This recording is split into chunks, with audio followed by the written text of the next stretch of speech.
Welcome to the Hermitcraft Recap. My name is PixelRiffs, our writer is LoyXP, and just as we stopped taking notes for last week's recap, the HCBBS really hit the fan. What some thought to be a big bee swarm or a Mumbo Baggins society finally blew up into its true form, the Hermitcraft Big Base Swap. Every hermit who's put their name into the pot now has a different base assigned to them, resulting in some truly wonderful exchanges. My rainbow, my bridge, my museum, my name tag. Shashwami Void. My neighbor. He's got the...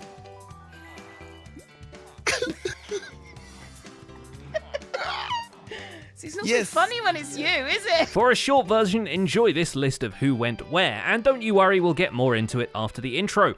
What's funny is that this isn't even the final layout. The deeds dispensed at the Huckabubus can still be exchanged, sold, or stolen, meaning not only might we end up in a situation where a hermit returns to their original base, but also one where a hermit has several other hermits' bases under their rule, or, if the situation gets really out of hand, where one hermit is holding all of the bases. Sure, the chances of something like that happening are fairly slim, but it wouldn't even be the most bonkers thing they've pulled this season. And with all that out of the way, let's take a look at all the events and mishaps that occurred on the Hermitcraft server this week.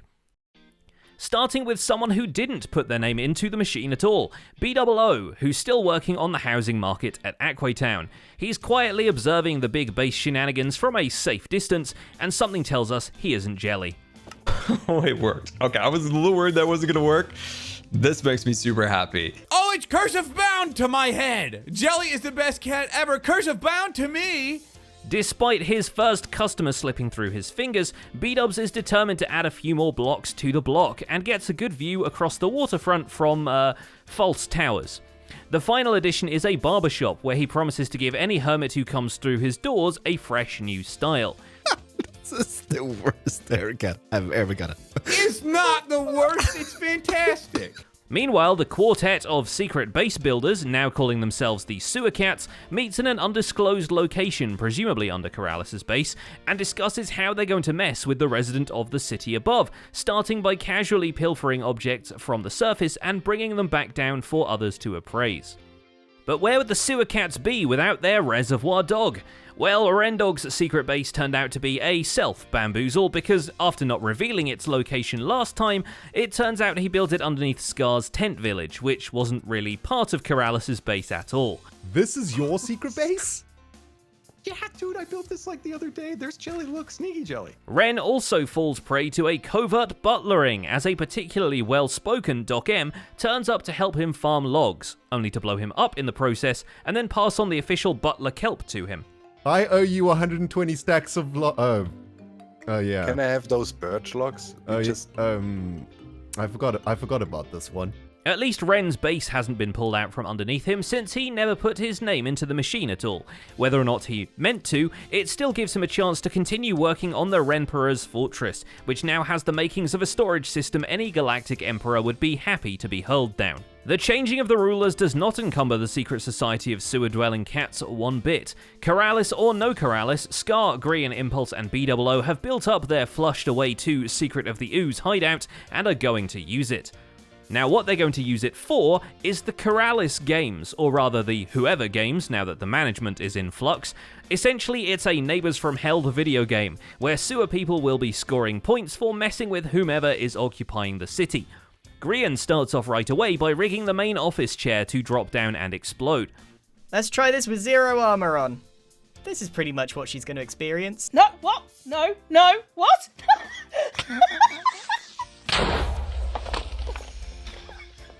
The knockout stool actually highlights just how lucky he was to exchange bases with Zedaph. His cave of contraptions is filled with bizarre and hilarious concoctions of a redstone-infested mind, which could just use a dash of Grian to tie it all together and sweeten the deal. Wonder if he gets the rights to the new contraption jingle too. I just want to say that you are free to go nuts and do whatever you want, with the sole exception of perhaps blowing the whole thing up. Right. Ironically, Zedaph might be just what Grian's base needed as well. Not allowed to blow up his new home, Zed makes it his mission to fill it with redstone just like the original owner wanted, or rather, like he never imagined. Zedaph's unique talent for jerry-rigging instantly shows in the slime block elevators from the storage area to the fireplace, and in that the whole time in them the player remains crawling. Surely enough of his mechanization risks leaving us with a Howl's Moving Castle situation, with the house promptly moving and the audience promptly howling. Whee! With the cheerful, ZombieCleo proves herself just as fun to prank as Keralis is. Though the two certainly deserve one another, and not just for the temper. Keralis' base at its enormity and modernity is of course a sight to behold, but what the city has always been lacking is actual residents, at least the overground ones. ZombieCleo with her armor stand decorating know-how is the perfect candidate to populate Harbour Metropolis with diorama after diorama of various characters. It's as if all the buses Keralis spent his time meticulously building for the auto park came through and delivered actual citizens. And then the fat chicken. Because I like, and Bdubs is here as well, but fat chicken. As for Keralis, he can certainly apply his mass building skills at Cleo's zoo, or at Tango Tech's Among Us for that matter. Tied up in the wire task, Tango has no choice but to outsource the exact interiors of the place to Keralis for decorating. With the layout already in place, Keralis can go the whole hog and let his creativity shine. While Tango might take a vacation and see what he can do now that he's been entrusted with a future tech city false symmetry left him. So far, he's proven that he can get lost in it. Oh, I'm so lost. I'm so lost in my new base. How do I... Is this... Oh my gosh. Okay, to the top. To the top. To the top we go. Naturally, the big swap means the Bahamas trip is not happening either, but false symmetry is dedicated to still have her vacation and eat it too. Luckily, the swap left her with Tango Tech's Toontown, which has got to be a nice break from the cyberbase, at least. False builds a vibrant tiki head and installs the former mayor as a bartender. How funny! I feel like that's hilarious. What? Am I about to blow up or something? What's happening? There's no sign. Why would you not put a sign there? Vintage Beef dressed up for the beach and found himself in a treehouse, although since Iskall seems committed to handing over all his industrial efforts as well as the Omega Tree, we wouldn't be surprised if Beef gets a hand on the beach ball over at Pacific. He certainly looks the part. So you do have my base? Of course I have your wasn't base. sure. Why would I look wasn't like sure. this? I thought you maybe you're just a fan. I don't know. I am a big Iskall fan. By the way, it's no longer Beef, it's Beef Scout. After getting oriented and sharing notes with Iskall, Beef gets comfortable, adding a tire swing to the outside of the tree, and a bedroom and an arcade to the interior. Iskall, on the other hand, is now faced with a dilemma. He's no longer the owner of a tree he promised to complete before episode 100 of Season 7. Even though he conveniently moved all his diamond blocks to a secret bunker before the swap happened, he still wants to get his base back, especially since he's inherited a cyberpunk dystopia with an uncomfortable amount of diorite. Oh, no. Oh, no. Okay. Oh, I guess no. it's your place. Oh no! So while he enjoys the Hacienda and beach resort, Iskall's attention now turns to how he can get his deed back from Beef. The first step on this rocky road is to create a chibi Sims character standing by the Hacienda tennis court. It's essentially a virtual pet whose expression will change whenever he wants something, and feeding him the right items will dispense rewards. Jury's out on whether this will bring Beef Scale down from the branches. The base swap is a double-edged sword for Doc M, who's gained a lavish pyramid stuffed with redstone gadgetry, but lost the rights to his beloved tunnel bore project. Or has he? The letter of the law is unclear about what exactly someone's base is, and the TNT flinging apparatus has made it far enough that Doc can dig down in the middle of nowhere and find it. No harm, no foul, right? But before he takes over the Great Pyramid, Doc has to play butler for Ren, which means working a much less familiar TNT apparatus at the Big Logs HQ. We've already seen how this goes, but Doc gets the last laugh, cashing in an IOU he's had since, like, week 2, and walking off with as much birch as he can stuff in his tailcoat. Dude, I'm not satisfied with your services. You blew me up. Too late. You blew me up, dude. No, you have to kelp. I'm not taking it back. With the Huckabubbas turning out not to be, after all, Cubfan is forced to take down the giant chorus plant along with everybody's frames. Bye-bye, Santa. Oh, that's a lot of chorus. Free food for everyone. The fateful occasion not only scores him a Hemi mansion Doc M's been calling home up until now, but also a nice front page article for the Hermitcraft Herald. Cub goes on to explore the haunted mansion Uncle Goat left him, and eventually stumbles into the most exciting part of the local operation, which ironically happens to be a giant boar. Armed with the blast drill, Cub continues mining in this general direction, but first has to light up the road it already drowned, and converts the edge of it into an iceboat road to get to the front part more easily. And like I said, it is a lot of fun to use. You don't have to do too much mining, which is nice. Just mine only the diamond ore, and also, yeah, it just totally explodificates the mobs. Look at that. Doc isn't the only one inheriting a pyramid. Having found himself running out of green ingredients, Impulse borrows some cactus from Xisuma to seed his own cactus farm, then discovers he has to hand over the keys to Stress Monster. In exchange, he gets an artistic, open-plan jungle base with room for expansion and some new neighbors. Plus, he gets to keep all his diamonds, so maybe there's something to Apocalypse Prep after all. I'm not exactly sure what's what here. I might just need to get in contact with her and get some sort of a tour. Look at this. Stress has just given the inside of her skull a spring clean ready for its new inhabitant, and flies over to her new pyramid to get a formal tour of its many facilities. Luckily, Impulse doesn't veto her swapping out all the accent colours for pink, because that's exactly what she does, although a cuter exterior still has its fair share of surprises. Do you know how painful it's been to remove all the glass and then replace it? Why does glass take so long to break, eh? And if you think she stopped at the pyramid, you'd be wrong. Stress decorates the outer towers and recolors the beacons. In the process, though, she finds Impulse's bed tucked into one corner, and decides the first item on the interior design checklist is building a proper bedroom.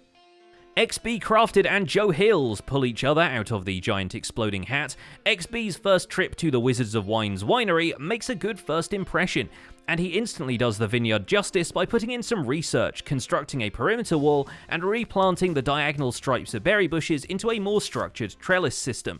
He also plans a tourist destination, separate from the vineyard proper, so future visitors can have a stomp around in the grapes themselves. We don't want just a whole bunch of feet all up in there. You know what I'm saying? They have like protective things you could put on your feet to mash grapes or whatever. But still. Meanwhile, Joe moves from the mash tub to the hot tub, getting comfortable in the Keralis constructed mansion in the town of Casa. But no sooner are his toes in the bubbles than he has to come to the aid of Keralis himself, struggling to fight the Ender Dragon, and alas, Joe's equipment is lost in the process. Luckily, Keralis is able and generous enough to bring him some replacement tools and armor. On his return to the far-flung savannah, Joe takes it upon himself to tidy up XB's miscellaneous shulker boxes and construction chests, studying TFC's storage filters to get ideas on sorting systems, then packing it all into the floating skypod above the post-apocalypse city. The one shulker box he wasn't expecting to sort turns out to be a housewarming gift from Xisuma. We have some replacement netherite gear, which luckily Keralis provided us some of that, as you can tell by the Polish naming on that. But it's good to have a fallback in case we die again and lose all our gear. The extra gear Xisuma Void grabbed on his way to equipping himself with dragon-resistant armor. The Dragon Breath was the one final ingredient missing from it, and turns out it's something you can fairly easily AFK farm, granted you're willing to hold right-click and die a couple of times. Xisuma fills in a few chests for future lingerification. Now this is breathtaking. So yeah, that's my death screen, and I want to point something out. I actually died like over 40-50 minutes ago, and you can still see my items are floating around here on the screen. Now that they all belong to Mumbo, GoodTimesWithScar says goodbye to his bases, only snatching Baby Yoda on the way out. While Mumbo's place could of course use his magic touch, Scar has some more pressing issues going on at the Aqua Town. For you see, as soon as he started his real estate business, the competition raised its 5 faces. Oh, that is gonna haunt my dreams for an eternity. It's even on the top. It's a 5-sided Bdubs balloon. Having built up his own realty agency, he invites Xisuma to haggle for a plot and scores a hefty prize, even if it's not as much as he probably would have gotten without Bdubs backseat trading from afar. As Thanos said, realty is often disappointing.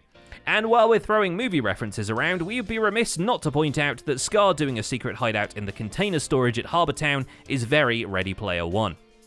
And finally there's Mumbo, who seems to just be relieved about not having to feed his base anymore. Or perhaps he's excited to move somewhere with a complete set of power tools. I own a drill now! Look at this drill! How did I not mention this gigantic drill? I now own many drills! Although he'll need a more powerful tool if he is to make a dent in the chest monster, which is quite the horror to behold even in its reduced state. Just a crafting table in this double chest here. Oh, okay, perfect. This is the Azure Bluet and 1 piece of rotten chest. And it's one of the only chests that's labelled, and it's labelled with dirt. Sometimes the oldest tools are the best though, and he grabs quill and ink and makes a good old-fashioned to-do list. planning to clear out a section of the woods for an auto-sorting system linked to the dig site's road network. And if that isn't enough to keep him up at night, the base may be haunted. Everywhere. Well, at least I've finally found my bed. My bed is occupied. By what? What is occupying my bed?